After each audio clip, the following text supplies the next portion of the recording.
Vamos a presentar la primera charla de hoy con el lema del corazón de Cristo es el corazón de la Iglesia. Tenemos aquí a don Demetrio Fernández González. Nace en Puente del Arzobispo el 15 de febrero de 1950. Es maestro de enseñanza primaria, licenciado en Teología por la Pontificia Universidad Gregoriana de Roma y doctor en Teología Dogmática por la Pontificia Universidad Salesiana de Roma.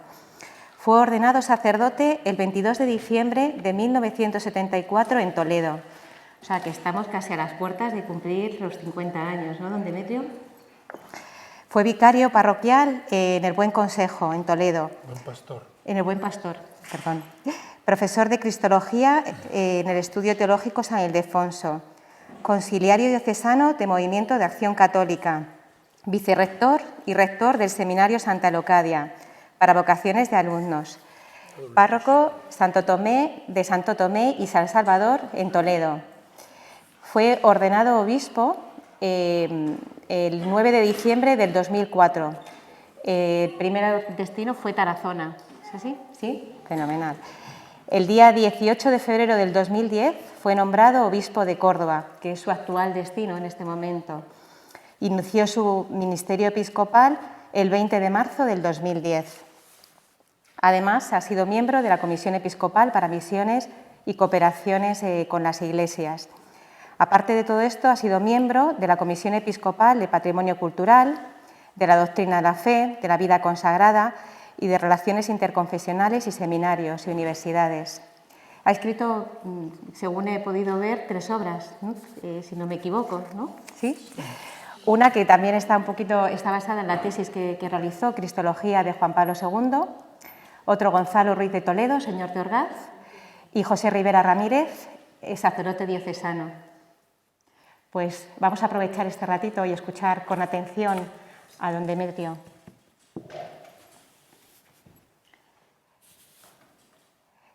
Para que podamos aprovechar el rato, lo que hemos pensado es que de las preguntas que vamos a tener después de la charla de don Demetrio, vamos a apuntarlas en un papel, levantáis la mano el que tenga preguntas durante este ratito de charla, las apuntáis en un papel y nos las pasáis para que las podamos leer y así podamos aprovechar y podamos contestar o pueda contestar a don Demetrio a todas las preguntas que os puedan surgir. Pues buenos días de nuevo a todos y felicidades a las Mercedes, por lo menos a 2 ayer de las que se presentaron. Yo creo que tengáis también un recuerdo para los que viven en la prisión. Yo todos los años a estas horas, y este año no he podido ir por venir con vosotros, pues voy al centro penitenciario y los presos me dicen, venga usted con más frecuencia porque ese día comemos mejor. Yo les digo, no coméis mejor porque venga yo, sino porque es la Virgen de la Merced. Además este año ha ido el ministro Marlaska y muchas más cosas. Es un recuerdo para ellos, para nuestros hermanos pobres o más pobres, privados de libertad, no solo en Toledo, sino en todo el mundo mundial, ¿no? Porque ella es madre, la Virgen de la Merced, patrona, especialmente y madre de los que viven reclusos y privados de libertad. Os invito desde el primer momento a que entremos en el corazón de Cristo. Con un recuerdo para el padre Mendizábal, cuando hablaba de estos temas, que nos introducía de lleno en esa atmósfera. Más que un lugar, es un clima de intimidad, de oración, de comunicación de una intimidad por parte de Jesucristo a cada uno de nosotros. Venid a mí, los que estáis cansados y agobiados. Seguro que todos traemos mochilas en nuestras espaldas, ¿no? Que yo os aliviaré. La devoción y el culto al Sagrado Corazón en gran parte es para los cansados y agobiados que necesitan alivio. Y aquí estamos todos nosotros, yo el primero. Aprended de mí, que soy manso y humilde de corazón. Me gusta mucho en la oración sencilla, a veces cuando uno no tiene a mano otros argumentos, o palabra de Dios, pues repetir de manera sencilla, manso y humilde. Manso y humilde tú. Manso y humilde que yo no soy. Manso, humilde de él a mí, de mí a él. Manso y humilde de corazón. Me gusta mucho repetir esas dos palabras en la oración personal. Mirándole a él, manso y humilde de corazón. Y mirándome a mí, que no soy ni manso ni humilde de corazón. Y se concluye siempre pues una petición humilde. Hazme manso y humilde como tú. Mi yugo es llevadero y mi carga ligera.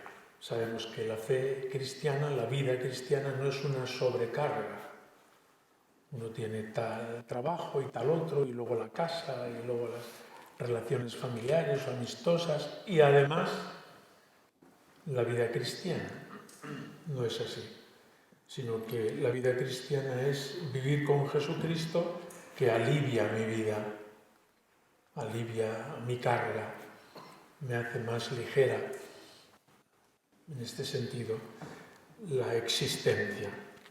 Encontraréis vuestro descanso porque mi yugo es llevadero y mi carga ligera. Y a eso venimos estos días. Y creo que este es el fruto principal de estos días de convivencia y de encuentro. Vamos más aliviados, más ligeros de equipaje en el alma, en el corazón, y con más ganas de hacer lo que tenemos que hacer. Porque nos hemos encontrado con Jesucristo, que este es el objetivo principal de estas jornadas, encontrarnos con Él, descansar con Él, dejar que Él nos transmita algo de su mansedumbre y de su humildad, porque la necesitamos en la relación de unos con otros, en la relación con Dios, en la relación pues, con las personas a las que podamos atender. Habéis encomendado este tema, que en último término es entrar en el corazón de Jesucristo y un poco descubrir quién es Jesucristo y cómo Él se prolonga en su Iglesia. ¿Quién es Jesucristo? Lo primero que hay que decir, Él es Dios. Por eso la primera actitud ante Jesucristo es la adoración. Él no es un superhombre, no es un profeta subversivo, no es, qué sé yo, como quiera presentársele, que tantas veces se le ha presentado, ¿no? Lo primero de todo es Dios, lo decimos en el credo, Dios de Dios, luz de luz, Dios verdadero, de Dios verdadero, sí, de la misma naturaleza del Padre, la segunda persona de Dios, Padre, Hijo y Espíritu Santo, que viven en una comunidad de amor, en donde todo es común y donde la relación es fluida y es gozosa y el uno al otro pues se hacen felices desde toda la eternidad. Toda comunidad, también la familia, es un reflejo, a veces un pálido reflejo, pero siempre un reflejo de esa comunidad trinitaria. En esa comunidad trinitaria, Padre, Hijo y Espíritu Santo, la segunda persona, el Hijo, ha sido enviada al mundo para redimir el mundo. Toda la obra de la redención la ha llevado a cabo Dios, las tres personas divinas, por su Hijo Jesucristo y por el envío posterior del Espíritu Santo que brota del corazón de Cristo. Por tanto, lo primero en relación con Jesucristo es que es Dios. Cuando uno conoce a Jesucristo y solo le conoce por fuera, por la barba, por la imagen que le llevo impresa en una camiseta, o por, qué sé yo, aspectos externos que todos son verdaderos porque él ha tenido visibilidad externa, todavía no he llegado a conocer su corazón. Pero entrando dentro de su corazón, lo primero que él me presenta es su propia identidad y su relación con el Padre. Él es el Hijo. Y plantea su vida filialmente y nos enseña a nosotros a vivir de esa manera.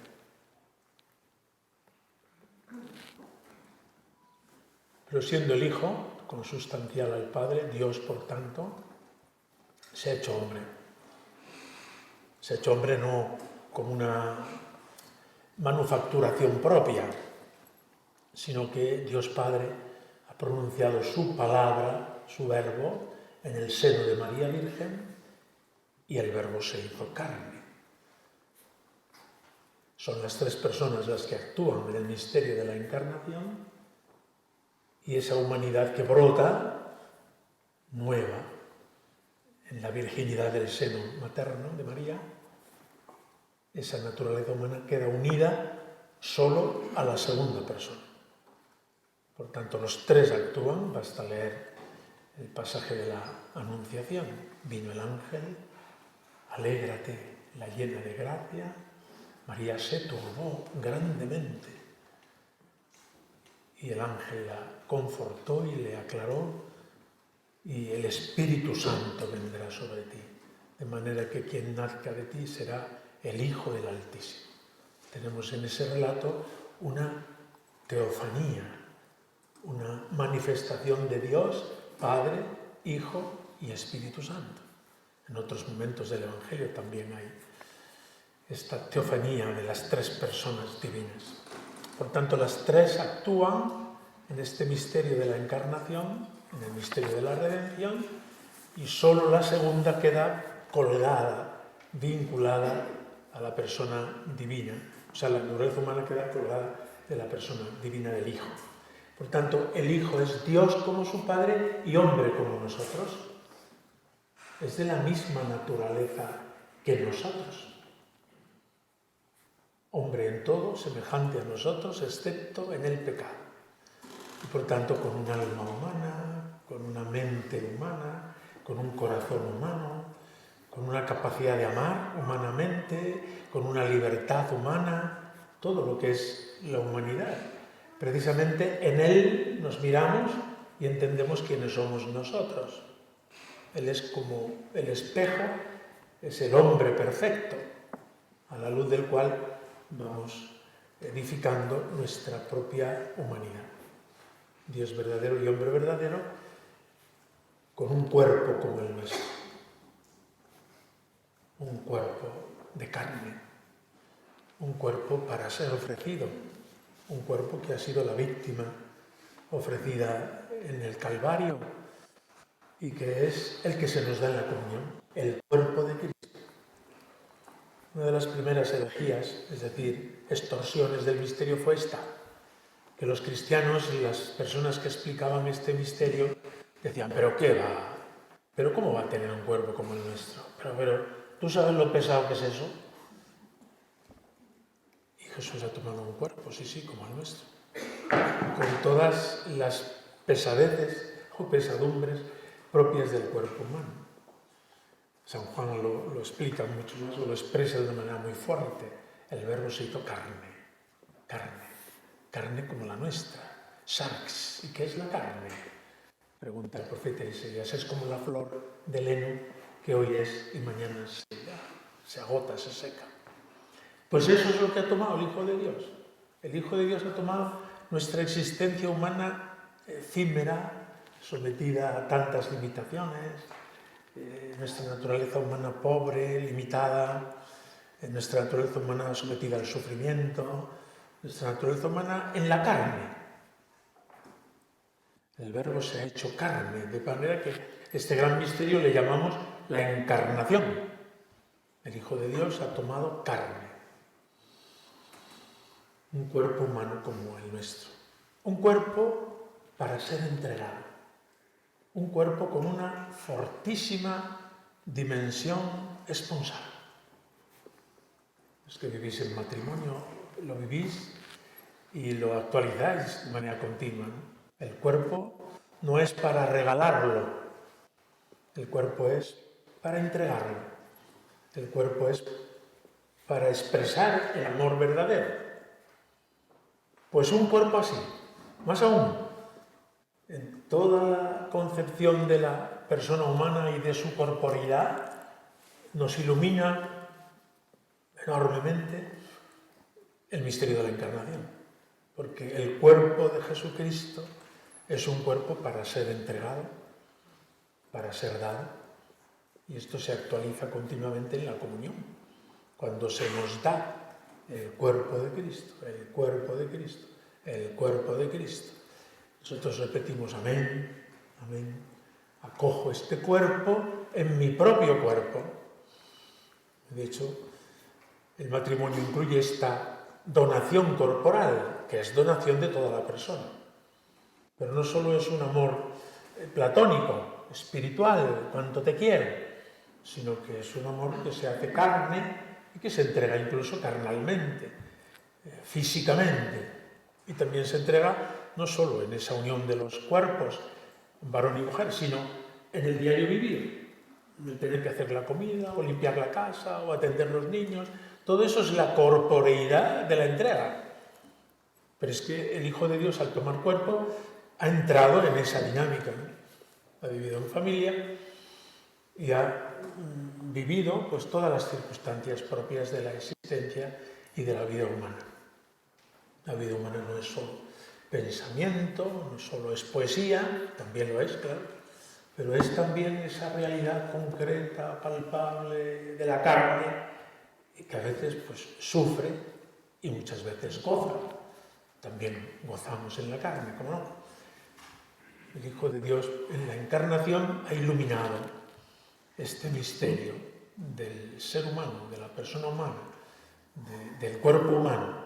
Fijaos que hoy además vivimos en esos dos extremos, o el desprecio del cuerpo, en las torturas y en tantas manifestaciones que niegan la dignidad del cuerpo humano, o en la exaltación del cuerpo humano de tal manera que se convierte en un ídolo.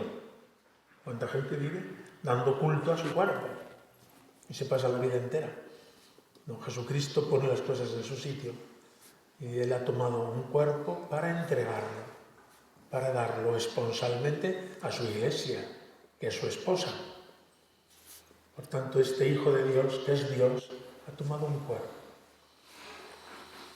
Los docetas, que son la herejía esta a la que me he referido, dicen, no, hombre, no un cuerpo. Pero tú sabes las secuelas que tiene tener cuerpo.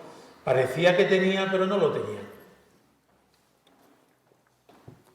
San Juan ya, en su Evangelio y en sus cartas, si alguno no confiesa que el Hijo de Dios ha venido en la carne, sea anatema. Es el anticristo. San Juan no se andaba con diálogos a ver qué piensas y qué pienso y qué dejo de pensar, ¿no? Sino sencillamente el que no acepta que el Hijo de Dios ha venido en la carne es el anticristo. Eso mismo hace que Jesucristo tenga también a este nivel un corazón humano como el nuestro. Un corazón que es una víscera del organismo y del cuerpo humano. Pero además de tomar cuerpo, y por tanto todos los órganos propios de un cuerpo humano y de un cuerpo de varón, lo dice San Juan, no es un hombre así o un humano neutro, no, es un humano sexual, y concretamente varón, y así es presentado y así es considerado y así hasta el día de hoy. Hace poco tuvo que sacar la Congregación para la Doctrina de la Fe un documento para afirmar esto. Fijaos en qué país vivimos, ¿no? Para afirmar que Jesús es hombre como nosotros y del género masculino. Porque había sus más y sus menos, vete a saber de qué género sería, ¿no? Bueno, pues además del cuerpo ha tomado un alma. El alma humana ha sido creada. Jesucristo ha recibido de su madre el cuerpo y creada para esta humanidad un alma propia, como en todos nosotros. El alma no lo recibimos de nuestros padres. El alma lo crea Dios en el momento de la fecundación. Ahí Dios infunde un alma en esos elementos materiales, que son la fusión, el elemento masculino y femenino en cada uno de nosotros, pero además hay una acción de Dios. Por eso el creador es Dios y los padres son procreadores, pero el principal creador es Dios. Este es un misterio muy bonito, vosotros que además estáis continuamente acariciando la vida que nace, que se transmite, que vosotros mismos engendráis, etcétera, en vuestros hijos, pues cuando el niño nace Pensad que ha sido Dios el principal actor de esta persona que aparece. Y vosotros habéis puesto lo que teníais que poner, ¿no? Pero Dios cumple su palabra y a vuestra unión concurre Él creando el alma humana. Pues Jesús tuvo y tiene, como nos ha dicho Pelayo, la encarnación perdura para toda la eternidad. Y en el alma es donde se sitúa el conocimiento y la voluntad.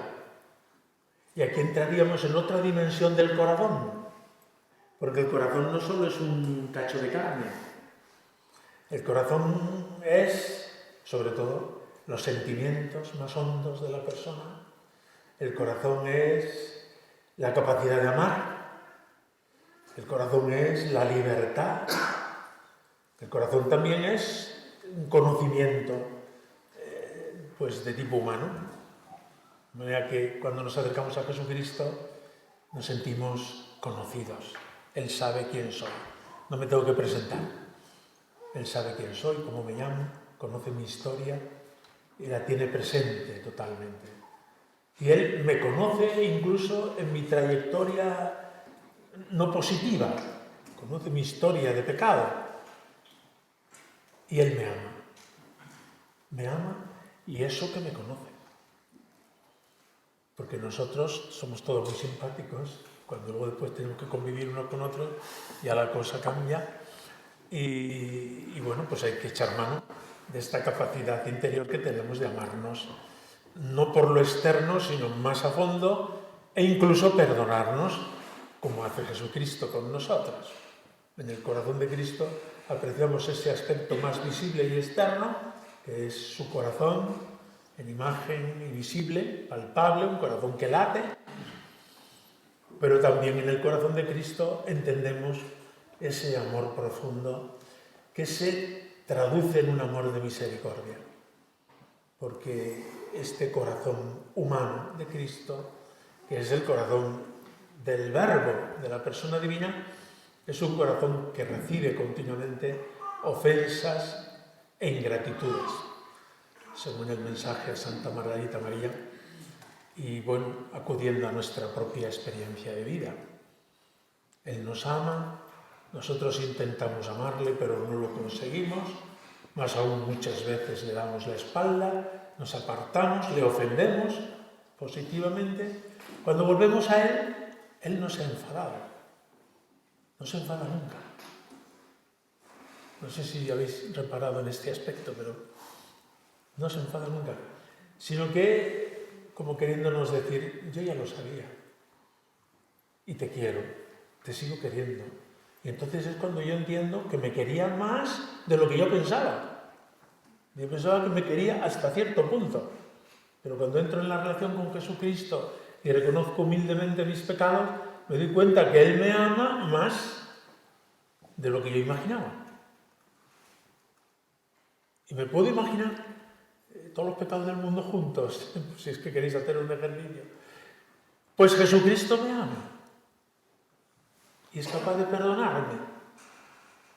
Me ama más que yo a mí mismo. Y apelo a la experiencia de cada uno.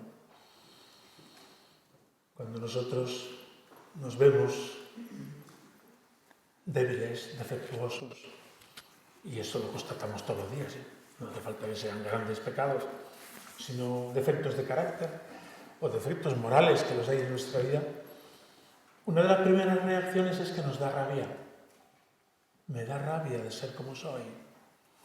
Ahí viene que no soy manso ni humilde de corazón.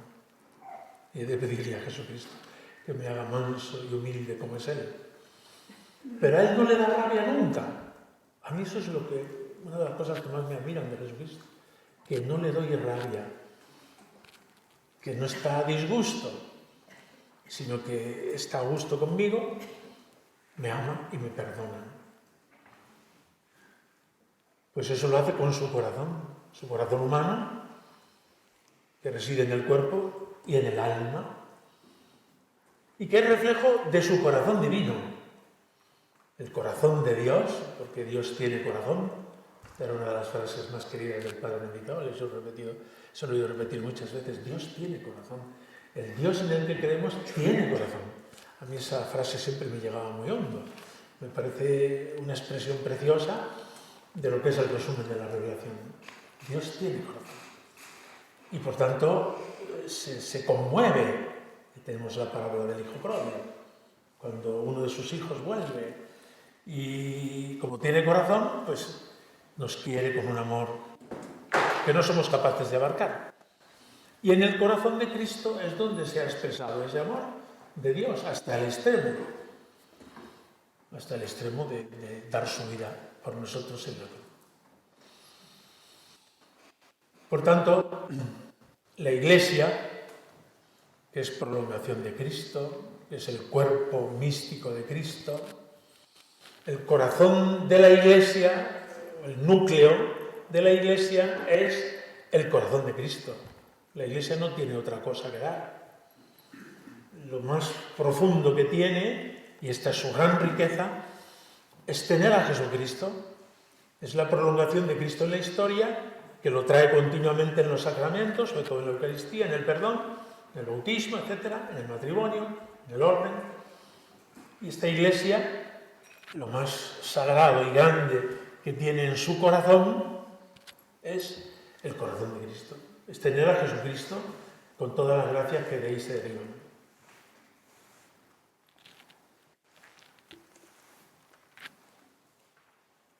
¿Cuándo ha nacido la Iglesia?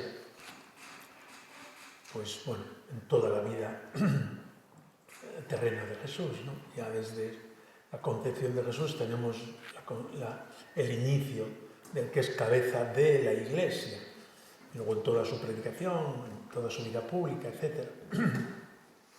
Pero hay un momento clave en el cual los padres de la Iglesia y los comentaristas sitúan el nacimiento de la Iglesia, en el momento en el que Jesucristo en la cruz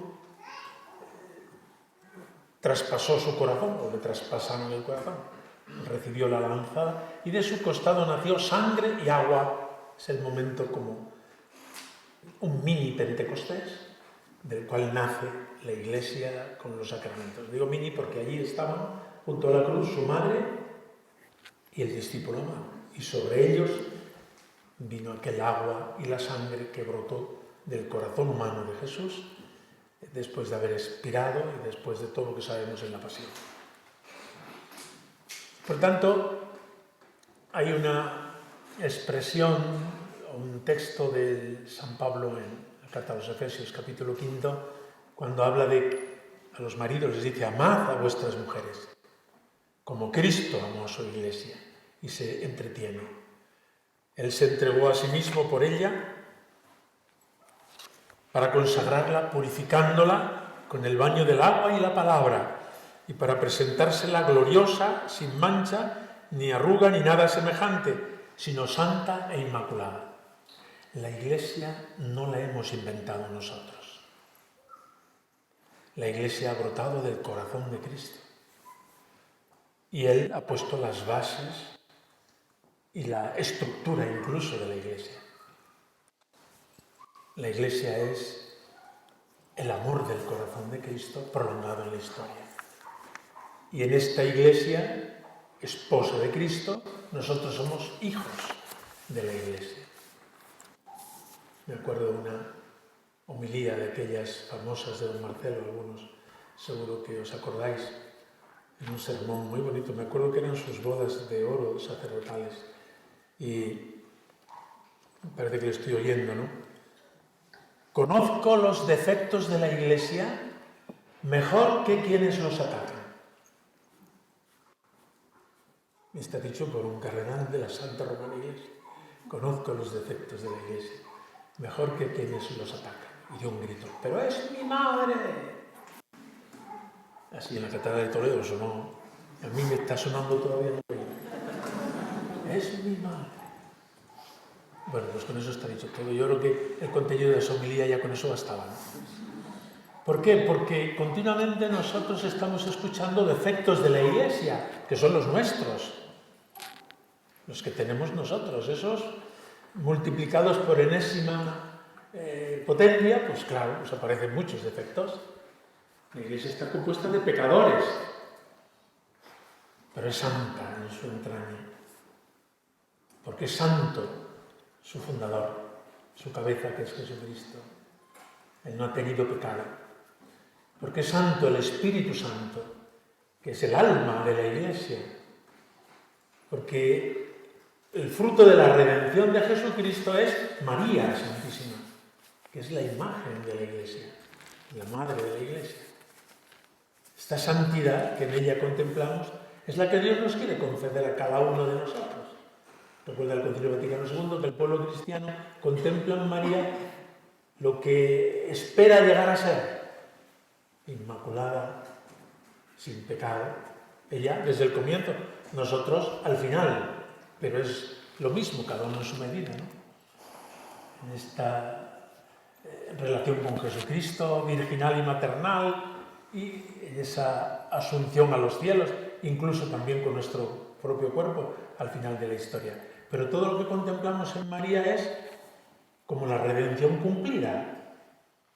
Ella es santa, María sin pecado, porque ha sido librada antes de que lo contrajera, incluso del pecado original. Por tanto, si queremos un muestrario o un referente de la Iglesia, ahí tenemos a María. Dice el Beato Elredo de Stella, en una lectura que leemos allá por el Adviento, lo que se dice de María, dígase de la Iglesia y dígase de cada uno de nosotros en su medida. Todavía estamos en camino. Estamos en ese proceso de ir siendo hijos de la Iglesia en plenitud. Pero muchas veces, y en nuestra época no faltan, hay ataques continuos a la Iglesia y sacan los trapos sucios. Que los conocemos, más si estamos dentro de la Iglesia y más si, como decía don Marcelo, estás muy dentro. Conozco los defectos de la Iglesia, no me los tenéis que decir. Cuando me los recuerdan en el periódico o en las noticias, y lo hacen con recochineo, para regodearse, de hay que ver la Iglesia, lo que hace, lo que no hace y deja de hacer. No pongo ejemplos porque si no me entretendría y tengo el tiempo justo, ¿no? Pero todos sabéis continuamente a qué me estoy refiriendo. Pero es mi madre. Y esta Iglesia es santa, por los elementos que he dicho, compuesta de pecadores, que van pasando del pecado a la vida de la gracia, que van pasando del reino de la muerte a la santidad. Una de las cosas más bonitas en los procesos de los santos es ver eso. Todos son pecadores. Han nacido en pecado y algunos muy pecadores, en una primera etapa de su vida, más larga o más corta. Pero hay un clic, hay un momento en que el corazón cambia. Cuando se encuentra con el corazón de Cristo, cuando se encuentra con el amor de Dios, y su vida cambia.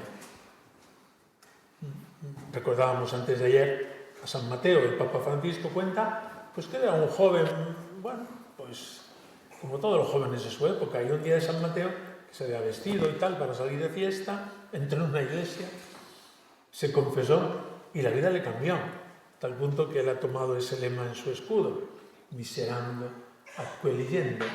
Es decir, él experimentó en su juventud, tendría 18, 20 años, era jovencito, ¿no? Experimentó que Jesucristo le quería con locura y le perdonaba, aun siendo muy pecador. Y eso le cambió la vida. Pero eso visto ya en los santos, completada su vida y estudiada despacio, te das cuenta que ha habido ese cambio importante. Y de pecadores, la Iglesia nos hace santos. No hay taller de restauración que tenga mejores resultados. Escuché una vez un ejemplo que me ha gustado ponerlo, ¿no? Si uno va al Museo del Prado, porque está allí el mejor taller de restauración de toda España, y visita el taller de restauración, pues a poco que te muevas te pringas allí, porque hay un cuadro roto, unos trapos por aquí, grasa por este otro lado, como cuando vas a un taller mecánico. Si no estás atento, sales manchado y pringado. Vas a ese taller de restauración y en un momento dado le preguntas al director del taller de restauración, pero bueno, ¿no decían que este era el mejor taller de restauración de toda España? Yo no lo veo por ningún sitio. Y nos dirá el director, es que los cuadros restaurados están en el museo. Aquí estamos en el taller. Bueno, pues la Iglesia tiene una etapa de taller de restauración, que es nuestra etapa terrena. Y tiene una etapa de museo. El catálogo es impresionante. Entras en el museo y ves santos de todos los edades, de todos los estados de vida, de todas las situaciones. Y algunos nos gustan especialmente porque se parecen a nosotros. O nosotros nos parecemos a ellos en sus defectos y en sus pecados. O nos gusta especialmente las virtudes que han ejercido, ¿no? Pues eso es la Iglesia. Pero la Iglesia, que es la gran familia de los hijos de Dios, ha brotado del corazón de Cristo, del amor esponsal de Cristo a su Iglesia. Y por eso la Iglesia, lo más rico que tiene, no son los museos o son obras apostólicas que realiza aquí y allá, ¿no? Lo más rico que tiene es el corazón de Cristo. El corazón de Cristo es el corazón de la Iglesia. Y de ahí brota pues toda su actividad y todo su despliegue. Y de ahí brota que a nosotros, a cada uno de nosotros, nos va a hacer santos. Si no, no estaríamos aquí. O sea, no hemos venido solo a tomar el fresco del Guadarrama, sino que hemos venido a entrar en el corazón de Cristo y recibir de Él el influjo de su redención. Brevemente, en el poco tiempo que me queda, quería ver cómo la obra de la redención que Jesucristo ha llevado a cabo tiene distintos niveles. Dios hace su obra en la creación, nos ha hecho bien, estamos bien hechos. Por eso cuando una persona dice, yo es que estoy mal hecho, no, tienes que caer en la cuenta de que de Dios has salido bien hecho. Otra cosa es que tengas algún defecto, pero bueno, eso ya se arreglará. Por muy fuerte que sea ese defecto, en la resurrección quedarás como una tacita de plata. Quedarás precioso, preciosa, guapísimo, joven, listo, santo, todo para toda la eternidad. Que es en definitiva lo que Dios hace.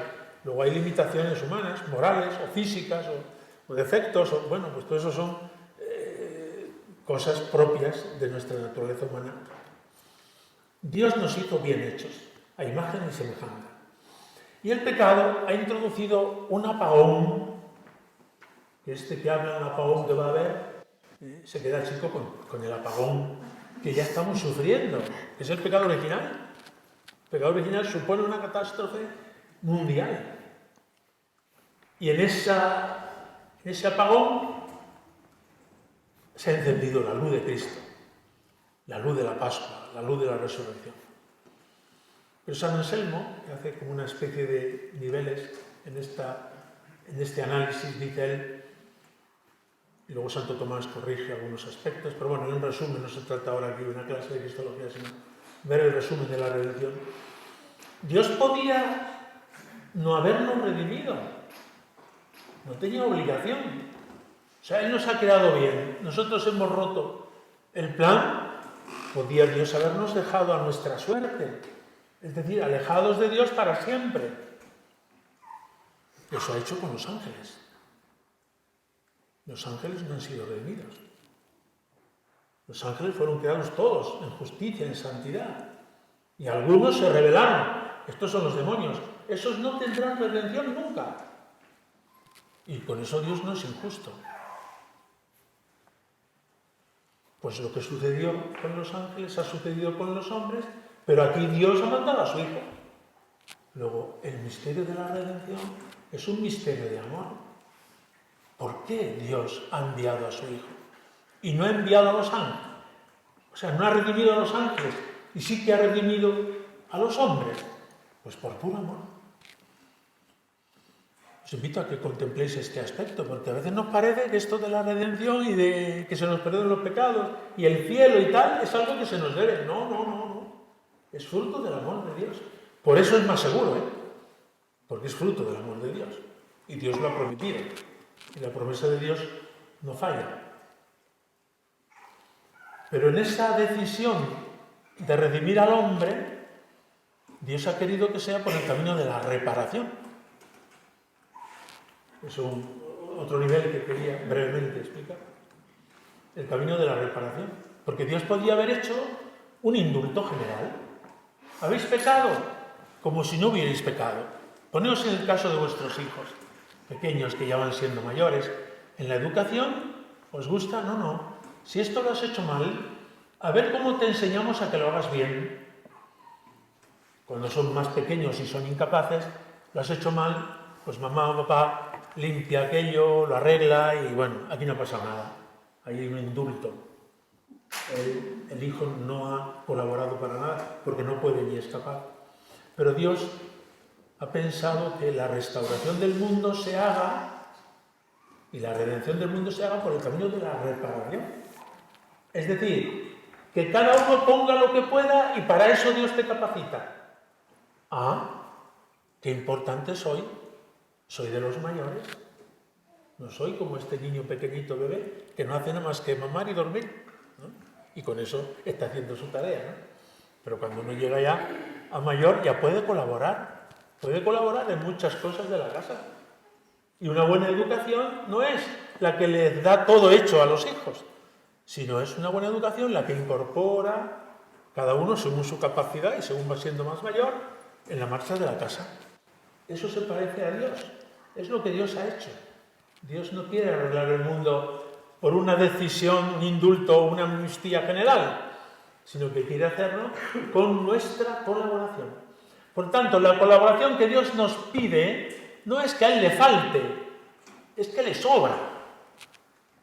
Cuando unos padres piden colaboración a sus hijos, no es porque ellos no puedan hacerlo, es porque les sobra amor y quieren que colabore su hijo, su hija.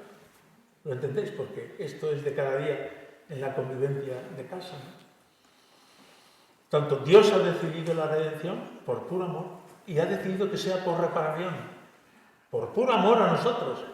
No es un Dios justiciero, vengativo, que nos está esperando a ver para llevarnos cuenta de las cosas que hacemos mal. Y un tercer paso, en esa reparación nos ha enviado a su Hijo. Más no nos podía dar. Que se ha hecho hombre. Porque desde la orilla de Dios no podría reparar lo que el hombre ha roto.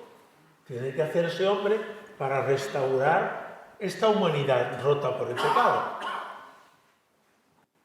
En este tercer nivel que estoy diciendo bastaría con el misterio de la encarnación. El Hijo de Dios hecho hombre, cualquier cosa que haga ya tiene un valor infinito y la redención está cumplida.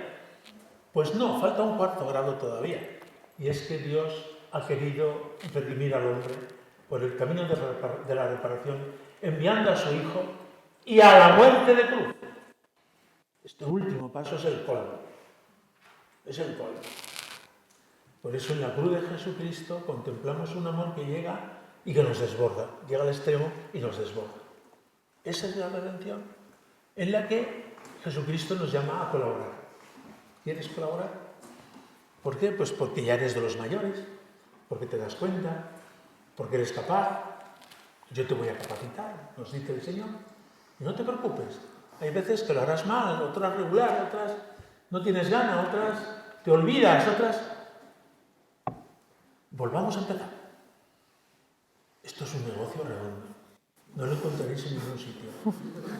No es que en el corazón de Cristo y en la Iglesia, que continuamente nos perdona, nos ofrece su amor y su perdón. Continuamente, continuamente. Y no solo a nosotros, sino a los demás. Por tanto, no nos da rabia cuando el hijo pródigo llega a casa. ¡Qué alegría! Pero si llevamos aquí toda la vida nosotros haciendo esfuerzos y ahora llega este en el último minuto, pues es que la misericordia y el amor de Dios no tiene límite. Recordad aquella parábola del denario, ¿no? Que contrató a primera hora, a segunda, a tercia, a sexta y a víspera ya. Y cuando ya va a pagarles, pues les da, empieza por los últimos, lo que había contratado. Un denario, una sobreabundancia de amor, pero siempre hay, y nosotros pertenecemos. Yo personalmente me reconozco también ahí en ese grupo, pues esa queja. Pero ¿cómo me vas a dar a mí lo mismo que yo toda la vida? Eso se llama envidia. Y dice la parábola, o vas a tener tu envidia de que yo sea bueno. Eso lo experimentáis también los padres con los hijos, ¿no? Tienes que estar siempre muy atentos para que no se suscite la envidia.